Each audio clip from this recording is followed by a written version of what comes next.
Hello, everyone. This is Jakey Wan Kenobi, and this is the start of Paranormal Talk. Last week, I had fellow investigator John on, and that was pretty cool. And I think this is something that I will do weekly. So, for today, I'm just going to be talking about myself a little bit. I'm 15 years old. I'm a teen investigator. I've been doing this investigative wise about 3.5 years. I've been interested all my life, though, and I've had experiences since I was very, very little. And those experiences still stick with me. And basically started like a little video game reference, a quest to find answers as to what I was seeing and experiencing when I was like 4 and 5 years old. Excuse my voice, I am a little under the weather, but the show must go on. So, anyway, I started investigating about 2011. I live in a very old farmhouse built in the late 1800s or 19th century, I should say, and it is very, very active paranormal wise. I've gotten over 100 EVPs alone in the house and in some surrounding buildings. And last year, I acquired a PSP-7 Spirit Box, and I've gotten many, many intelligent Class A clips off that, which I think the PSP-7 is a very good piece of equipment. I have gotten some video evidence. There was one where we were downstairs, and while we were doing EVP session, there was an orb that seemed like it had an intelligent flight path that came up from the table, fly towards me, just sit there for a sec, and then fly off at superhuman speed. The thing was when I saved it. See, I had a little spy watch from when I was like 6 years old that I used to get at Walmart. I discovered that it had infrared capabilities, so I started using that to take video, and it's the only infrared thing I have. And so I started using that, and one really, really good time is I was outside and I had a chair sitting up. It's about 10 o'clock at night, and I asked if anyone would like their picture taken, take a seat, and I'll take your picture. And I did like a little 5, 4, 3, 2, 1 countdown. And when I snapped the picture, there was a little orb about the size of my hand, which I've got a big hand, but it just looked almost like a softball just sitting in the chair. But it was an orb. And that was very, very impressive. We didn't get any EVP clips to go along with that, but it was really cool, especially since I asked it to do that and it did. Now, the thing was, I went to go upload it through USB onto my computer, and when I did, it said there were no files found in that entire device. And I said, that's not right. The device told me a few minutes ago memory was full. So I'm thinking, how could it have erased itself? Or maybe when the memory gets full after a certain while, it deletes it. I don't know. Like I said, I got it when I was 6 years old, so I didn't read the user manual back then. And I don't know where it is. But that was very interesting. I had a lot of good clips. And then here in the past month, I found that old little spy watch and I used it in the most active room in the house, which is a junk room. And there is a closet that is what I think is kind of the portal, the main anchor for all the spirit activity in the house. And I had my brother open the closet, and as soon as he opened it, there was a really bright orb just flew out and actually came to the camera where I was and flew right into it. And that was freaky at first. And I tried to debunk it because I have to take a logical approach to everything because I think things can be explained, but there are things that aren't. So I tried to debunk it as dust. I was like, okay, when he opened the closet hasn't been opened for a while, so it could be dusty in there. But how come that was the only dust there was? There was no other dust picked up on the camera, and it didn't free float. It looked like it had a flight path, like it wanted to come to the camera. So that was interesting in itself. Spirit box. I live in the Shenandoah Valley, so there's a lot of Civil War history around here. I was doing by myself in the house. I was doing spirit box session, and I was trying to contact any possible Civil War spirits. And as I was doing that, I was trying to. I was asking, if there are any soldiers here? Please say your name. And as I was walking through one of the living rooms, something actually slapped my hand, and my PSB7 and my recorder fell out and hit the ground, and my hand had a little red mark on it. And I have that recorded. I'll have to go back and find the date, but that freaked me out a little bit. And if I recall, there was a female voice that said something after I was hit. But that was kind of a rude awakening to the spirit box world. And I do take a form of a scientific and a spiritual base approach to the paranormal. I'm not a ghost hunter, I'm a paranormal investigator. And I do think that there is a difference. A paranormal investigator goes out and tries to collect evidence, um, try to prove it through scientific means, stuff like that. Ghost hunter, I believe, just goes out for the thrill. Sure, they collect evidence and all that stuff, but they just want to have fun. Kind of like going on a roller coaster. They get the same thrill as they would ghost hunting. So, more power to them. I'm not going to slam them. But I do think there is a difference. There's a lot of people in the paranormal community that would not agree with me, but everyone is entitled to their own opinion. So, let's see. Last month, there was, speaking of spirit box, last month I visited some family where we used to live in the deep in the West Virginia mountains, and we heard of an old Indian burial ground. Which, if you're aware of the supposed legends and all that stuff, if you go on an Indian burial ground and you try to communicate, or they even say even walking on it, you're cursed because it's disturbing sacred ground. Well, me being the way I am, me and my uncle, we took an ATV, and it was like a 45-minute ATV ride through old back roads by some old coal mines and all that stuff. So we finally got to the mound. Well, it was almost like nature's defenses, almost like a moat. There was thorns and thickets everywhere, except for one path. And the path looked like it had been somewhat cut out, but there was some weeds and all that stuff. And it was not a very, very steep incline, but it's a pretty steep incline. So we gunned it and we made it safely. And as soon as we got up to the top of the mound, the wind all of a sudden kicked up really, really bad. And it contaminated a lot of my EVP and spirit box session. Now, of course, you could say you are on a mound, which is very high up. So you could say that there was a wind draft. But I just thought it was an interesting coincidence that there was no wind whatsoever except for when I started the spirit box session. And after that, we visited some cemeteries, and there's 1,100 known graves buried there, including Civil War soldiers, World War I, World War II soldiers, all that stuff. There's even some from the West Virginia coal mine wars buried there. Um, if I'm not mistaken, there might be Hatfield and McCoy buried there from that feud. But anyway, we were up there at about 9 o'clock in the morning, and we were doing some sessions, and we got scratched. Me and my uncle, he had 3 scratches on his back, and he couldn't get warm for the next 3 days. And as I was the one holding the spirit box, I was holding the recorder in my right hand, which is an Olympus professional one. Then in my left hand, I was holding the PSP7. And on my left hand, I received what looked like a little scratch mark, almost like a young cat's claw. And when I went to go take a picture of it, it disappeared. So that was definitely weird. There was many, many recordings I got there. I'll definitely leave a link in the comments to my SoundCloud, which features a lot of these clips, but a lot of them I haven't uploaded because I've been busy.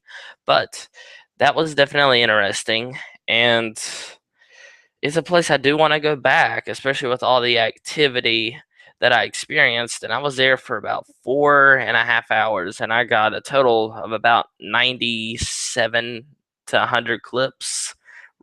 and most of them were really Class A and then high Class B clips. There were some little whispers like Class C and all that stuff, but it was an impressive place to be. And I like to take an old school approach to it, not to exactly have all these big fancy gadgets and all this stuff. I kind of like to rely on what my body is telling me, because I think the human body is the best equipment you could ever use.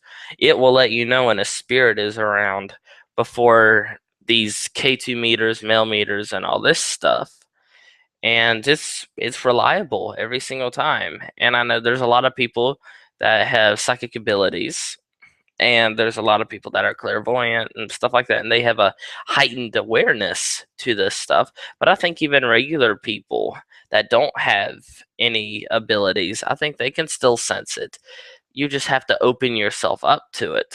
Now, skeptics will definitely say, well, if you have to open yourself up to it, then it's not there, because it requires you believing in it to appear.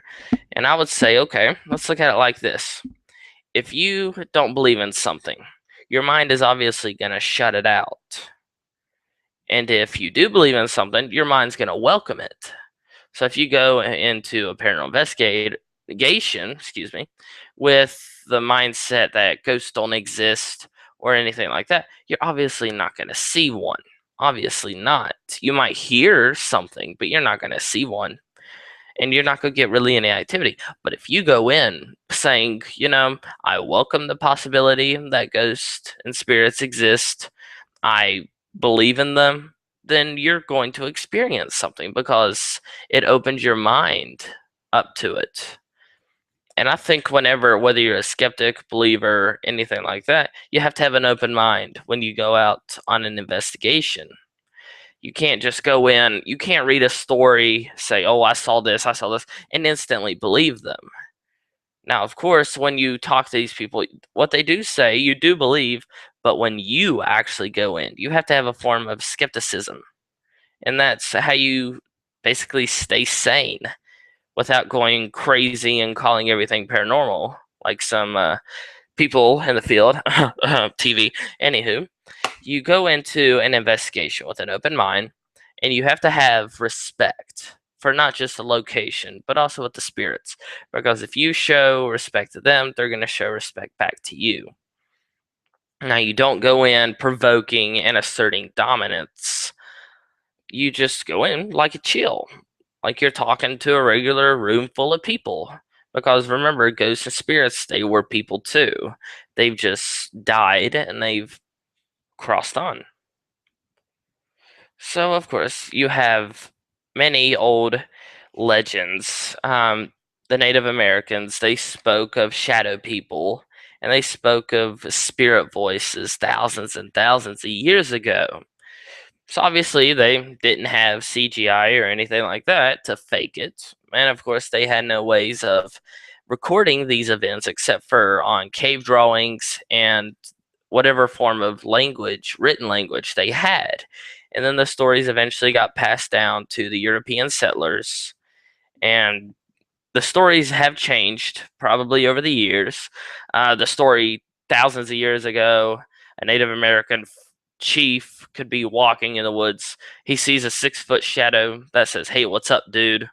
and then disappears. He'll tell a European settler, and the European settler is going to say, "This Native American chief was walking through the woods, and he saw a 6-foot figure that said, 'Leave this place.'" And then he's going to tell his grandkids, "This Native American chief was walking in the woods, and he saw a 7-foot figure with red eyes and fangs, and it told him, 'Get out.'"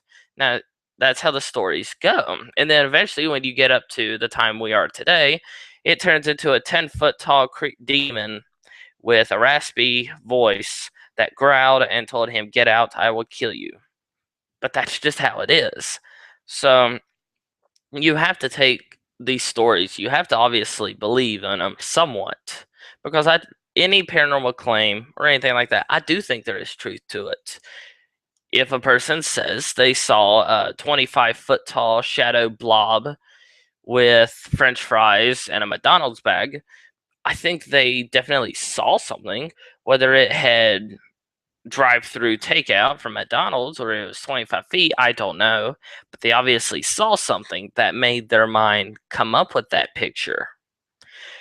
Due to schedule today, it's 2:15. I'm only going to talk for about 15 more minutes. Usually these will be an hour, but today I'll just do 15 minutes. Last week I had my friend John on, and we talked about our different paranormal opinions, stories, and all that stuff. And next week I'm hoping to have a friend of mine on, but if not, then it will be another paranormal talk. But there's different ways that you can approach paranormal investigating. There's what I call the techies. These are the people that have thousands of dollars worth of equipment, and they rig up the whole place like a Hollywood movie set just to capture footage and all that stuff, which is good. It's a good approach. And then there's, of course, the feelers, which is mainly psychics. They take in recorders and cameras and all that stuff, but they mainly rely on what their body is telling them, what their senses and their abilities tell them. And then there's, of course, a mix. There's the people that rely on technology to a point, and then once technology goes to a certain point, they focus on what their body is telling them. Um, Excuse me, I had something in my mouth. Anyway, my favorite piece of equipment that I think everyone should try at least once, I would definitely say the PSP-7. It is a really good piece of equipment. My kit consists of three digital voice recorders, um, one motion detector from the 90s. It's old. I do have a PSP-7. I've got two mounted head cameras. I have a laser grid, K2 meter, which I've seen it do some freaky stuff. And I have a very good Sony Handycam, which takes amazing photos and all that stuff.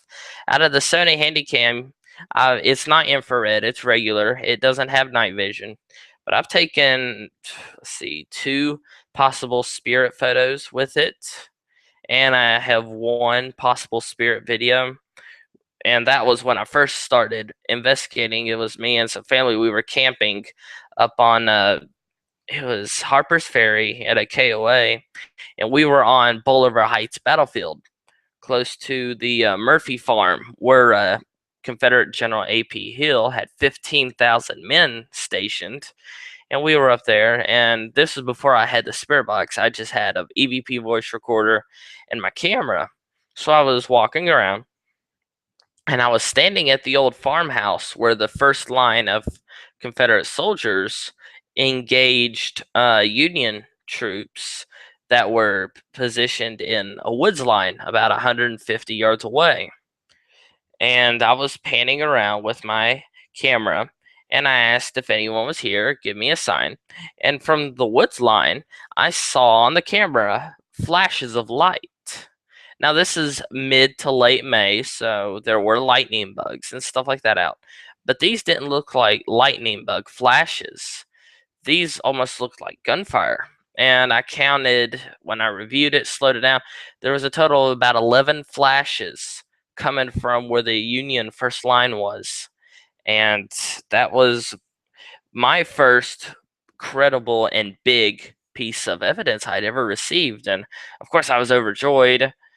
But a lot of that investigation was contaminated because over across the field there was a little woods line, and across the woods line was the campsite, and there was a pool, and they were having a party. So with EVPs, I had to throw all that stuff out because you had people screaming and music and horns and sirens and all that stuff going on. But that one piece of footage, it still remains my best video evidence I've ever gotten. And I even looked at it a few days ago, and it still amazes me. It's a very good piece of evidence. Now, it could be lightning bugs, it could be that, but you have to think, what are the chances that as soon as I said, if there's anyone here, give me a sign, that 11 lightning bugs about 6 feet off the ground all went off at once? Some people said it could happen. There's been crazier things that have happened, but I don't think that explanation is totally likely. Another place that I had some really good encounters was Antietam National Battlefield. Antietam National Battlefield is the single bloodiest day in American history. Over 28,000 casualties. More Americans died there than all. There were more casualties at Antietam than all the American Revolutionary War put together, and there were more Americans died there than at the D-Day landings on the beaches of Normandy. And so I was up there. This was last October, I believe. We were by Dunker Church, and there was a lot of intelligent spirit communication. There wasn't exactly anything like I am so and so. Excuse me. There wasn't really any intelligent like unit identification names or anything. But when we went to the sunken road, that which is where the Confederate soldiers were laying in a trench line, and the Union Irish Brigade came down from a cornfield, and the Confederates surprised them. And there was, for the entire day's fighting, which was about 8 hours of fighting, it was a massive mosh pit of melee, and there was thousands and thousands killed in just a little sunken road. And we were there, and I asked, who is your commanding officer? And a voice came over the PSP-7 that said Robert. And if you do your historical research, you will know that at the Battle of Antietam, Robert E. Lee was the Confederate general at the battle, and we were in Confederate lines. So that was a definitely really, really cool piece of equipment. And we did get a few voices out by the 15th Connecticut Monument, which was about where, after the Irish Brigade had charged or was ambushed at Sunken Road, the 15th Connecticut came up over a ridge, and they went to go support, and they were attacked and pushed back with severe casualties. And I did get a name of David. I wasn't able to go look at the troops rosters. I did not find anything. But my best piece of equipment from Antietam was at the cornfield, Miller's Cornfield, which was the beginning of the action at Antietam at about 8 in the morning on September 17th, 1862. And there were over 8,000 people were killed and wounded within, I think it was an hour and a half. And it was General John Bell Hood, his Texas Brigade, met up with a portion of the Army of the Potomac under General George McClellan. I don't know exactly what brigade it was, but they clashed in the cornfield. And me and my dad, we were standing by this little fence where the Union, as they were marching through, they took cover, and they stood up, fixed bayonets, fired, and then charged the Confederate position and pushed them back to Dunker Church. Well, we were standing there, and we weren't asking questions. We were just letting the spirits say whatever they want, and we received a voice, and it was very cool because it did sound like a northern accent, and it sounded like it said "up" or "hut to," which is interesting because I am into military history.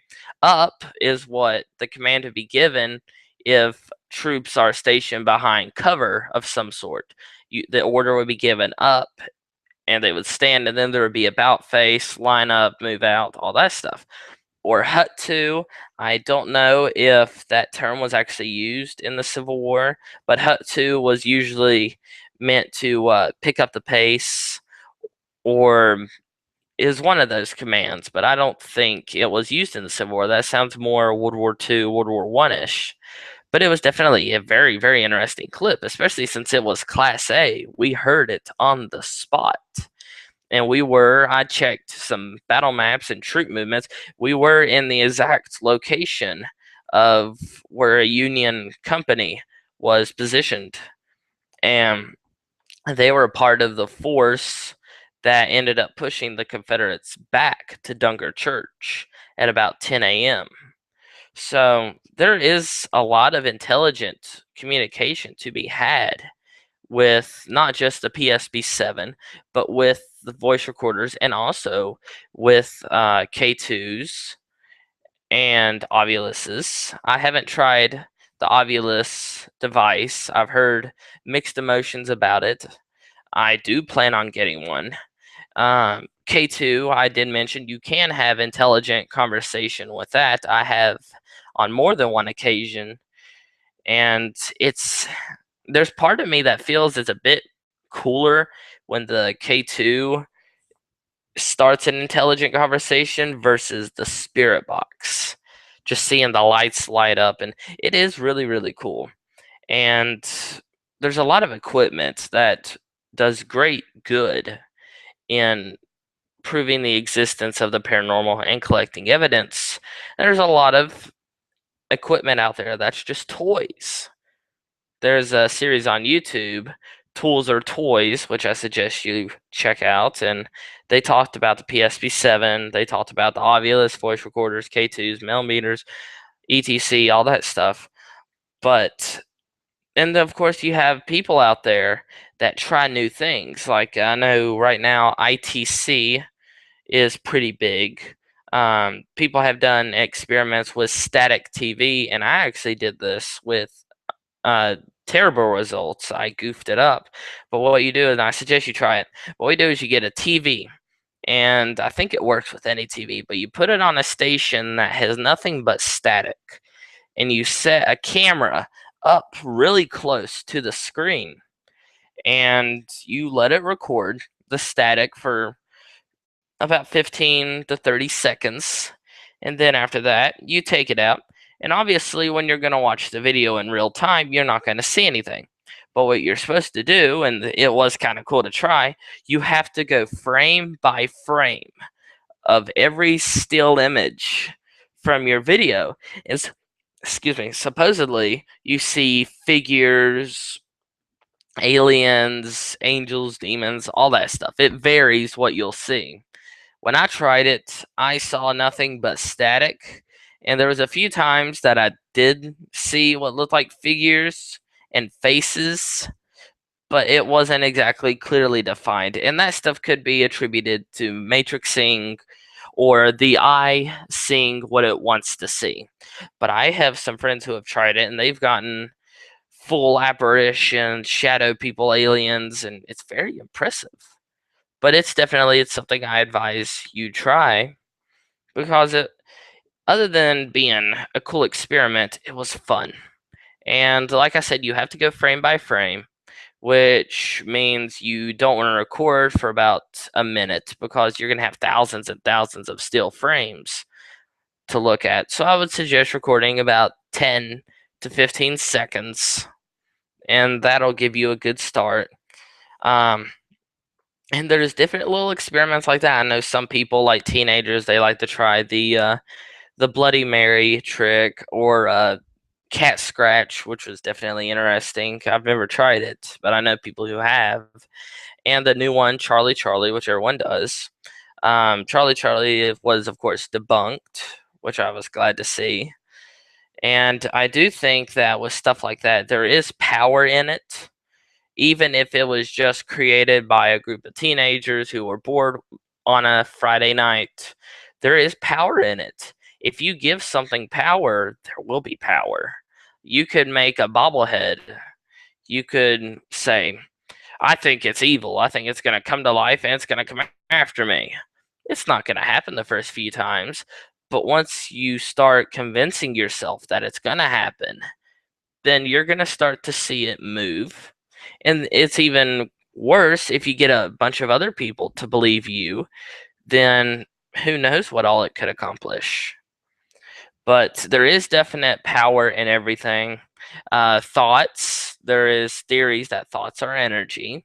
And that makes sense because I always thought of dreams and stuff like that as some form of theater or TV show, which is pretty entertaining. It's better than most of the crap that's on TV now. But anyway, there's a possibility of anything. I'm not going to discount or disprove really anything because you just don't know. And if you want to get started in the paranormal, all you have to do is get a voice recorder, and that's it.